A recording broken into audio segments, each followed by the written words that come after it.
Corona काल दे विच मुड़ बनी गरीबां दी मददगार केंद्र सरकार। प्रधानमंत्री गरीब कल्याण अन्न योजना के तहत मिलेगा 5 किलो अनाज फ्री। 80 करोड़ लोगों को होगा फायदा। मई ते जून दे विच सरकार देगी फ्री अनाज। वैक्सीन दे नाल हुण दवाई भी करेगी कोरोना ते बार। जाइडस कैडिला दी दवाई वायराफिन नूं DCGI की मंजूरी। 18 साल तो वध उम्र के मरीजों ते होवेगा इस्तेमाल। प्रधानमंत्री दे नाल मीटिंग दे विच सीएम कैप्टन ने वैक्सीनेशन पॉलिसी ते चुके सवाल। किया सूबियां दे नाल हो रहा धक्का। वैक्सीन खरीदण दे लई सरकार देवे फंडिंग ते सूबियां दे विच पंजाब दी ऑक्सीजन हाईजैक करन दा भी लगाया इल्जाम।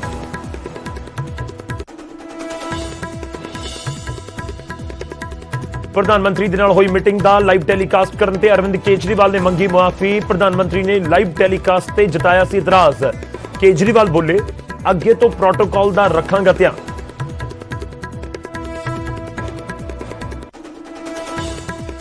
चंडीगढ़ दे विच नहीं लगेगा लॉकडाउन। प्रशासन ने सिर्फ नाइट कर्फ्यू दे समय च की तब्दीली। हुण रात 9 बजे तो सवेरे 5 बजे तक लगेगा चंडीगढ़ च नाइट कर्फ्यू।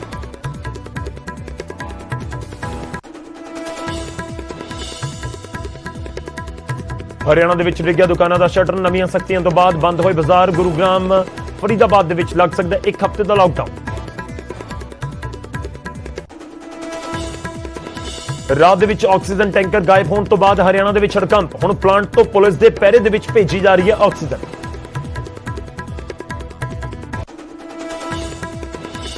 नवजोत सिद्धू की बेलगाम बयानबाजी तो कांग्रेसी औखे। राजकुमार वेरका ने हाईकमान नूं लिखी चिट्ठी। बिट्टू ने कहा सत्ता दा सुख भोगण दे बाद हुण मैदान छड्ड रहा सिद्धू।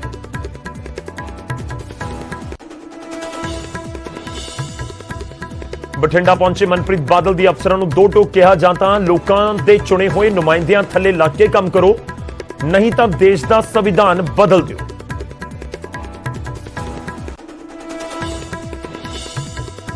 वर्चुअली होणगे गुरु तेग बहादुर जी के 400 साला प्रकाश पुरब समागम। पंजाब सरकार ने किया फैसला। 28 अप्रैल तो शुरू हो रहे हैं समागम। मुख्यमंत्री के वलों घरां दे विच रह के शामिल होने की की गई अपील।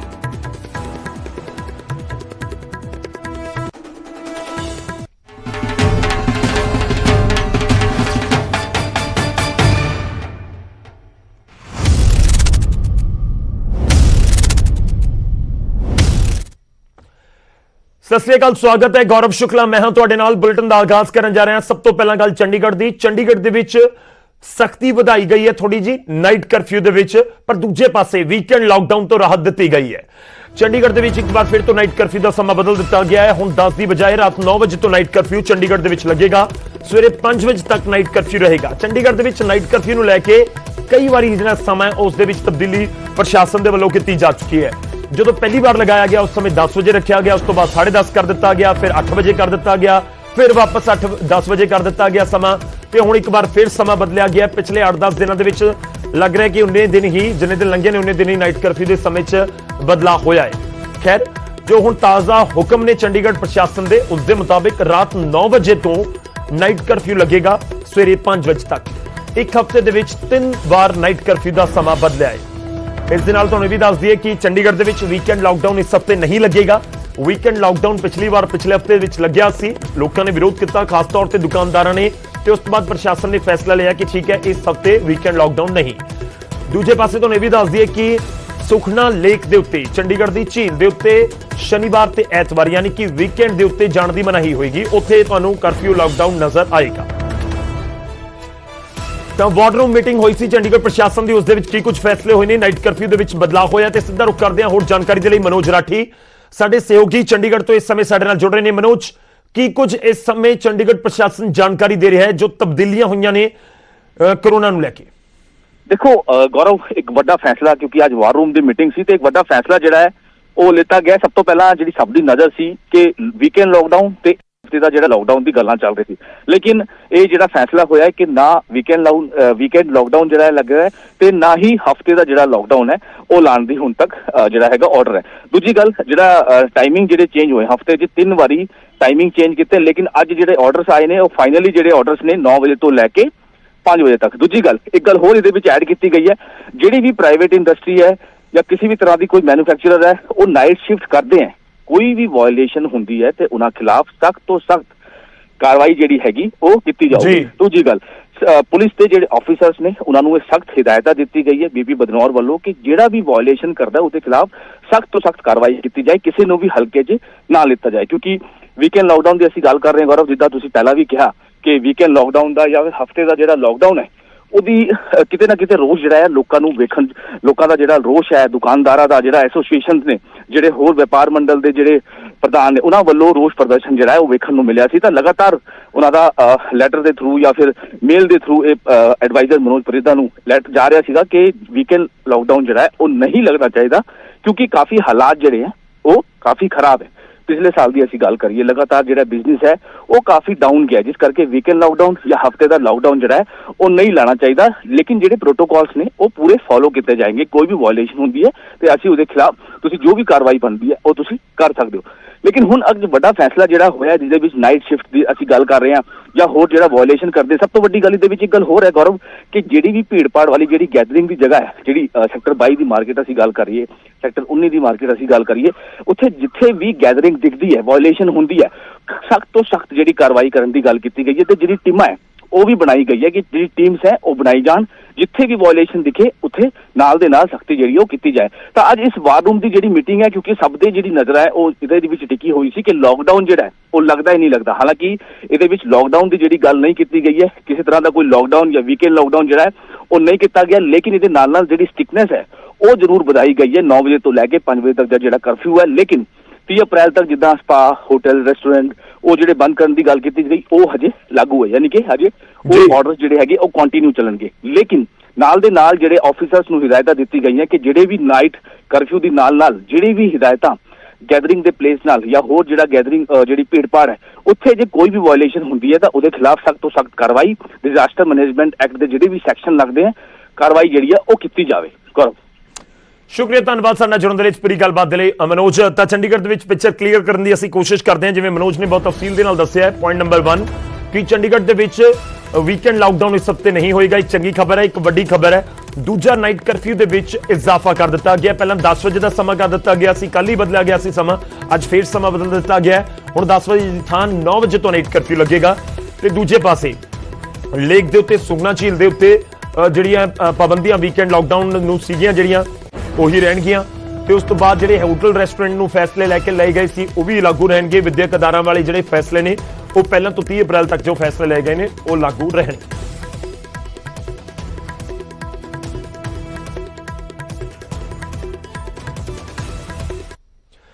ਹੁਣ ਅੱਗੇ ਵਧਦੇ ਹਾਂ ਤੇ ਖਬਰ ਹਰਿਆਣਾ ਤੋਂ ਲਵਾਂਗੇ। ਹਰਿਆਣਾ ਦੇ ਨਾਲ ਜੁੜੀ ਹੋਈ ਇਸ ਸਮੇਂ ਦੀ ਵੱਡੀ ਖਬਰ ਤੁਹਾਨੂੰ ਦੱਸ ਰਹੇ ਹਾਂ।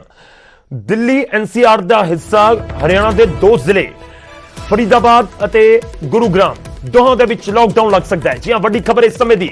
ਇੱਕ ਹਫ਼ਤੇ ਦੇ ਲਾਕਡਾਊਨ ਦੀ ਤਿਆਰੀ ਕੀਤੀ ਜਾ ਰਹੀ ਹੈ। ਚੀਫ ਸਕੱਤਰ ਨੇ ਮੁੱਖ ਮੰਤਰੀ ਨੂੰ ਪ੍ਰਸਤਾਵ ਭੇਜਿਆ ਹੈ। ਅੰਤਿਮ ਆਰਡਰ ਦੇ ਲਈ ਪ੍ਰਸਤਾਵ ਭੇਜਿਆ ਗਿਆ। ਹਰਿਆਣਾ ਦੇ ਵਿੱਚ ਧਾਰਾ 144 ਲਗਾਉਣ ਦੇ ਉੱਤੇ ਵੀ ਵਿਚਾਰ ਕੀਤਾ ਜਾ ਰਿਹਾ ਹੈ।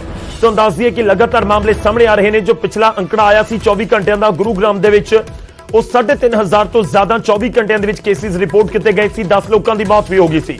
3553 ਕੇਸਿਸ ਗੁਰੂਗ੍ਰਾਮ ਦੇ ਵਿੱਚ ਰਿਪੋਰਟ ਕੀਤੇ ਗਏ ਸੀ, ਜਦਕਿ 10 ਲੋਕਾਂ ਦੀ ਮੌਤ ਹੋਈ ਸੀ। ਦਿੱਲੀ ਦੇ ਵਿੱਚ ਆਲਰੇਡੀ 6 ਦਿਨਾਂ ਦਾ ਨਾਈਟ ਜਿਹੜਾ ਲਾਕਡਾਊਨ ਹੈ ਉਹ ਲਗਾਇਆ ਗਿਆ ਹੈ ਦਿੱਲੀ ਸਰਕਾਰ ਦੇ ਵੱਲੋਂ। ਉਹ ਐਤਵਾਰ ਤੱਕ ਜਾਰੀ ਹੈ, ਸੋਮਵਾਰ ਸਵੇਰੇ 5 ਵਜੇ ਤੱਕ। ਤੇ ਹੁਣ ਜਿਹੜੇ ਸਕੱਤਰ ਨੇ ਉਹਨਾਂ ਦੇ ਵੱਲੋਂ ਇਹ ਭੇਜੀ ਗਈ ਹੈ ਪ੍ਰਸਤਾਵ ਭੇਜਿਆ ਗਿਆ ਫਾਈਨਲ ਮੋਹਰ ਦੇ ਲਈ ਸਰਕਾਰ ਦੇ ਕੋਲ ਕਿ ਅਸੀਂ 2 ਜ਼ਿਲ੍ਹਿਆਂ ਦੇ ਵਿੱਚ ਲਾਕਡਾਊਨ ਲਗਾਉਣਾ ਚਾਹੁੰਦੇ ਹਾਂ, ਇੱਕ ਫਰੀਦਾਬਾਦ ਤੇ ਦੂਜਾ ਗੁਰੂਗ੍ਰਾਮ। ਇਹ ਦੋਵੇਂ ਜ਼ਿਲ੍ਹੇ ਬਹੁਤ ਜ਼ਿਆਦਾ ਪ੍ਰਭਾਵਿਤ ਨੇ ਪੰਜਾਬ ਹਰਿਆਣਾ ਦੇ ਵਿੱਚ। ਤੇ ਇਹ ਵੀ ਤੁਹਾਨੂੰ ਦੱਸ ਦਈਏ ਕਿ ਜਿਹੜੀ ਚੀਫ ਸਕੱਤਰ ਨੇ ਮੁੱਖ ਮੰਤਰੀ ਨੂੰ ਪ੍ਰਸਤਾਵ ਭੇਜਿਆ ਹੈ, ਇਹ ਅੰਤਿਮ ਆਰਡਰ ਦੇ ਲਈ, ਯਾਨੀ ਕਿ ਬਾਕੀ ਪੂਰਾ ਪ੍ਰੋਸੈਸ ਕੰਪਲੀਟ ਕਰ ਲਿਆ ਗਿਆ ਹੈ। ਜਿਵੇਂ ਹੀ ਸੀਐਮ ਹਾਊਸ ਤੋਂ ਓਕੇ ਹੁੰਦਾ ਹੈ, ਮੁੱਖ ਮੰਤਰੀ ਦੀ ਮੋਹਰ ਲੱਗਦੀ ਹੈ, ਤਾਂ ਉਸ ਤੋਂ ਬਾਅਦ ਇਹ ਦੋਵੇਂ ਜ਼ਿਲ੍ਹਿਆਂ ਦੇ ਵਿੱਚ ਇੱਕ ਹਫ਼ਤੇ ਦਾ ਲਾਕਡਾਊਨ ਲਗਾਇਆ ਜਾ ਸਕਦਾ ਹੈ। ਇਸ ਦੇ ਨਾਲ ਹੀ ਪ੍ਰਪੋਜ਼ਲ ਇਹ ਵੀ ਭੇਜਿਆ ਗਿਆ, ਤੁਹਾਨੂੰ ਦੱਸ ਦਈਏ ਕਿ ਪੂਰੇ ਹਰਿਆਣਾ ਦੇ ਵਿੱਚ ਧਾਰਾ 144 ਲਗਾ ਦਿੱਤੀ ਜਾਵੇ। ਫਰੀਦਾਬਾਦ ਦੇ ਵਿੱਚ 1342 ਨਵੇਂ ਕੇਸ 24 ਘੰਟਿਆਂ ਦੇ ਵਿੱਚ ਰਿਪੋर्ट ਕੀਤੇ ਗਏ ਸੀ। रुक करते हैं इस खबर से। और जानकारी के लिए मनोज कुमार साडे सहयोगी जुड़ रहे हैं साडे नाल। मनोज, जानना चाहेंगे क्या कुछ आपके पास जानकारी जो हम जिक्र कर रहे हैं कि फाइनल मोहर के लिए अब सीएम के पास भेजा गया है, तो इसको क्या समझा जाए कि लगभग ये फाइनल हो चुका है कि 2 जिलों में लॉकडाउन देखने को लोगों को मिल सकता है, फरीदाबाद और गुरुग्राम में? मनोज। जी बिल्कुल, देखिए एनसीआर के जो 2 जिले हैं हरियाणा के गुड़गांव और फरीदाबाद, यहाँ पर लगातार कोरोना जो संक्रमण है कहर बरपा रहा है। रोज़ाना बहुत बड़ी संख्या में जो कोरोना के संक्रमित मरीज हैं वो सामने आ रहे हैं। इसको देखते हुए ये प्रस्ताव हरियाणा सरकार ने तैयार किया है कि सिर्फ 2 जिलों में जो सबसे ज़्यादा प्रभावित हैं, जहां पॉजिटिविटी रेट बहुत ज़्यादा बढ़ गई है, वहां पर जो लॉकडाउन है उसको लगा दिया जाए। फिलहाल 1 हफ्ते का जो प्रस्ताव है वो बनाया गया है। हालांकि अभी इसको औपचारिक मंजूरी नहीं मिली है। सबसे पहले जो होम डिपार्टमेंट है यहाँ से इसको मंजूरी मिलेगी, उसके बाद मुख्यमंत्री मनोहर लाल से इसको मंजूरी मिलने के बाद इंप्लीमेंट कर दिया जाएगा। लेकिन ये ज़रूर है कि ये प्रस्ताव तैयार कर लिया गया है और कभी भी इसका ऐलान हो सकता है। तो गुड़गांव और फरीदाबाद में जो लोग रहते हैं, हम कह सकते हैं कि जो डर था वो एक सही साबित होने जा रहा है और सरकार इस पर गंभीरता के साथ विचार कर रही है। जी, मार्केट के बारे में बता दीजिए मनोज, क्योंकि 6 बजे का जिक्र किया गया था कि 6 बजे से बाजार बंद होंगे हरियाणा में, पूरे हरियाणा में, उसका असर कितना नजर आया? जी बिल्कुल, देखिए व्यापक असर है इस वक्त।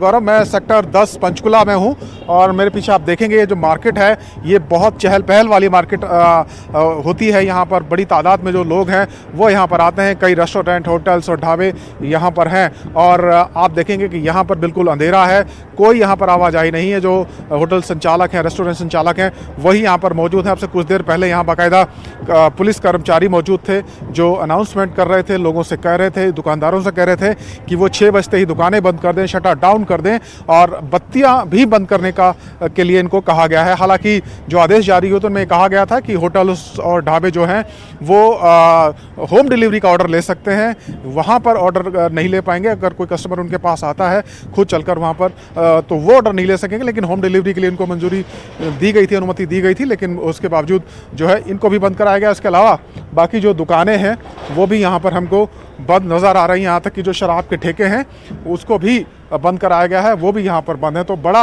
असर देखा जा रहा है। जो 6 बजे बाज़ार बंद करने का निर्णय सरकार ने लिया था उसका काफ़ी असर हमें पंचकुला में देखने को मिल रहा है और जो खबरें पूरे हरियाणा से आ रही हैं उसमें भी यही देखने को मिल रहा है कि जो बाज़ार है वो बंद कराए जा रहे हैं। सिर्फ जो एसेंशियल एक्टिविटीज़ हैं, जो उस श्रेणी में चीज़ें आती हैं, सिर्फ उन्हीं को खोलने की अनुमति दी गई है। और आप देखेंगे कि ये जो लाइन है ये यहाँ पर बड़े बड़े शोरूम्स हैं, मार्केट हैं। यहाँ एक लाइन से आप देखेंगे सिर्फ जो ग्रोसरी शॉप्स हैं इनको भी अनुमति है, ये खुली हुई हैं। बाकी शटर सारे डाउन हैं, ताला लग चुका है। 6 बजे के बाद 6 बजते ही बल्कि हम कह सकते हैं कि जो दुकानें हैं तमाम बंद हो गई थी। और लगातार सवाल गौरव ये उठाया जा रहा था कि क्या शराब की दुकानों को छूट मिलेगी, क्योंकि पिछले साल हमने देखा था लॉकडाउन में भी कुछ दिनों तक शराब की दुकानें खुली थी, लेकिन यहाँ शराब की जो दुकानें हैं वो भी बंद हैं पूरी तरीके से। शटर यहाँ पर डाउन है। सेक्टर 10 की मार्केट में जो शराब की शॉप है, वाइन शॉप है, ये हमें यहाँ पर दिखाई दे रही है। देखिए किस तरीके से इसको भी पूरी तरीके से बंद किया गया है। यहाँ पर भी किसी प्रकार की हलचल हमें देखने को नहीं मिल रही है। इसके अलावा बाकी जो दुकानें हैं, शोरूम्स हैं, वो भी यहाँ पर पूरी तरीके से बंद है। तो बड़ा असर 6 बजे बाजार बंद करने का जो है उसका पंचकुला में देखने को मिल रहा है। जी शुक्रिया, धन्यवाद मनोज। ਤਾਂ ਇਸ ਸਮੇਂ ਦੀ ਵੱਡੀ ਖਬਰ ਅਸੀਂ ਦੱਸ ਰਹੇ ਹਾਂ। ਇੱਕ ਕਿ 2 ਜ਼ਿਲ੍ਹਿਆਂ ਦੇ ਵਿੱਚ, ਹਰਿਆਣਾ ਦੇ 2 ਜ਼ਿਲ੍ਹਿਆਂ ਦੇ ਵਿੱਚ ਨਾਈਟ ਪੂਰਾ ਕਰਫਿਊ ਲਾਕਡਾਊਨ ਲੱਗ ਸਕਦਾ ਹੈ, ਫਰੀਦਾਬਾਦ ਅਤੇ ਗੁਰੂਗ੍ਰਾਮ। ਤੇ ਦੂਜਾ ਹਰਿਆਣਾ ਦੇ ਵਿੱਚ ਵੱਡੇ ਪੱਧਰ ਦੇ ਉੱਤੇ ਅਸਰ ਨਜ਼ਰ ਆ ਰਿਹਾ ਹੈ, ਜਿਹੜਾ 6 ਵਜੇ ਬੰਦ ਦੀ ਕਾਲ ਦਿੱਤੀ ਗਈ ਹੈ। ਵਾਧੇ ਕਰੋਨਾ ਕਰਕੇ ਤੁਹਾਨੂੰ ਦੱਸ ਦਈਏ ਕਿ ਹਰਿਆਣਾ ਦੇ ਵਿੱਚ ਬਾਜ਼ਾਰ ਬੰਦ ਕੀਤੇ ਗਏ ਨੇ, ਸ਼ਾਮ 6 ਵਜੇ ਤੋਂ ਬੰਦ ਕਰਵਾ ਦਿੱਤੇ ਗਏ ਨੇ ਸ਼ਹਿਰਾਂ ਦੇ ਵਿੱਚ ਬਾਜ਼ਾਰ। ਕਰੋਨਾ ਦੇ ਵਾਧੇ ਮਾਮਲਿਆਂ ਤੋਂ ਬਾਅਦ ਇਹ ਵਰਤੀ ਜਾ ਰਹੀ ਹੈ ਸਖਤੀ। ਹੁਣ ਸਿੱਧਾ ਤੁਹਾਨੂੰ ਲੈ ਕੇ ਚੱਲਦੇ ਹਾਂ ਕਰਨਾਲ, ਜਿੱਥੋਂ ਸਾਡੇ सहयोगी जुड़ रहे हैं हिमांशु नारंग। हिमांशु, जानना चाहेंगे करनाल में मार्केट बंद हुई 6 बजे के बाद या नहीं, कितना असर नजर आ रहा है सरकार के आदेशों का? अगर बात की जाए करनाल की तो सख्ती से जो पालन ना है वो नियमों की करते हुए दुकानदार नजर आ रहे हैं। इस समय हम मेन मार्केट में खड़े हैं। करनाल की मेन मार्केट हम आपको दिखाना चाहेंगे। ये बाजार है और बाजार जैसे ही 6 बजते हैं बंद हो जाता है। लोगों ने तकरीबन 5:45 बजे ही बाजार जो है वो बंद करना शुरू कर दिया था, क्योंकि उन्हें लग रहा था कि 6 बजे अगर अपने घर जाएंगे तो फिर भीड़ मार्केट के अंदर ज्यादा देखने को मिल सकती है। तो चाहे मेडिकल शॉप हो वो खुली हैं, लेकिन चाहे अगर बात की जाए गारमेंट्स के शॉप की या फिर फुटवियर की शॉप की या शराब के ठेकों की, तो उन्हें बंद कर दिया गया है। जरूरी सामान की जो दुकानें हैं जैसे कि डेयरी हो गई या फिर दवाइयों की दुकान हो गई, वो खुली रखी गई हैं 10 बजे तक। दवाइयों की दुकान उसके बाद भी खुली रह सकती है, लेकिन प्रशासन ने साफ कर दिया है कि अगर कोई नियमों की पालना नहीं करता है तो उसके खिलाफ सख्त से सख्त कार्रवाई की जाएगी।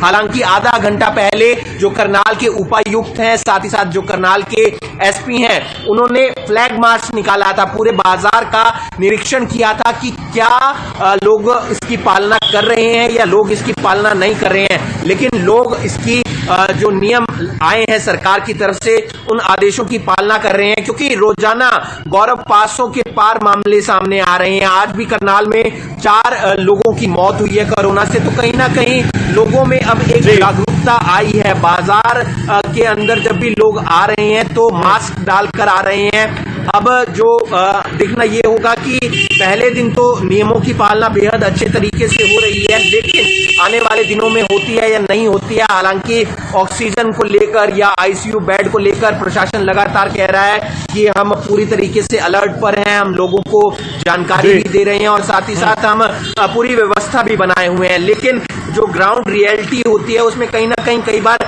खामियां भी देखने को मिलती है। तो गौरव, उम्मीद करेंगे कि लोग सरकार और प्रशासन के तमाम नियमों की पालना करेंगे और हम बिल्कुल देखना होगा कि सरकार के आदेशों की ਜਿਹੜੀ ਪਾਲਣਾ ਹੈ ਆਉਣ ਵਾਲੇ ਦਿਨਾਂ ਦੇ ਵਿੱਚ ਲੋਕ ਕਿੰਨੀ ਕੁ ਕਰਦੇ ਨੇ ਕਿਉਂਕਿ ਪਹਿਲਾ ਦਿਨ ਸੀ, ਉਸ ਤੋਂ ਵਿਚਾਲੇ ਸਰਕਾਰ ਵੀ ਸਖਤੀ ਕਰਦੀ ਹੈ, ਪ੍ਰਸ਼ਾਸਨ ਪੁਲਿਸ ਪ੍ਰਸ਼ਾਸਨ ਵੀ ਸਖਤੀ ਕਰਦਾ ਹੈ ਤੇ ਲੋਕ ਵੀ ਪਹਿਲੇ ਦਿਨ ਜ਼ਿਆਦਾ ਉਸ ਤਰੀਕੇ ਨਾਲ ਦੁਕਾਨਾਂ ਨੂੰ ਲੈ ਕੇ ਫੈਸਲਾ ਕਰਦੇ ਨੇ। ਖੈਰ 6 ਵਜੇ ਤੋਂ ਬਾਜ਼ਾਰ ਬੰਦ ਕਰਵਾਉਣ ਦਾ ਹੁਕਮ ਸੀ ਤੇ ਉਸ ਦਾ ਅਸਰ ਵੀ ਨਜ਼ਰ ਆ ਰਿਹਾ ਵੱਖ-ਵੱਖ ਥਾਵਾਂ ਦੇ ਉੱਤੇ ਹਰਿਆਣਾ ਦੇ ਵਿੱਚ। ਸ਼ੁਕਰੀਆ ਹਿਮਾਂਸ਼ੂ, ਧੰਨਵਾਦ ਸਾਡੇ ਨਾਲ ਜੁੜਨ ਦੇ ਲਈ।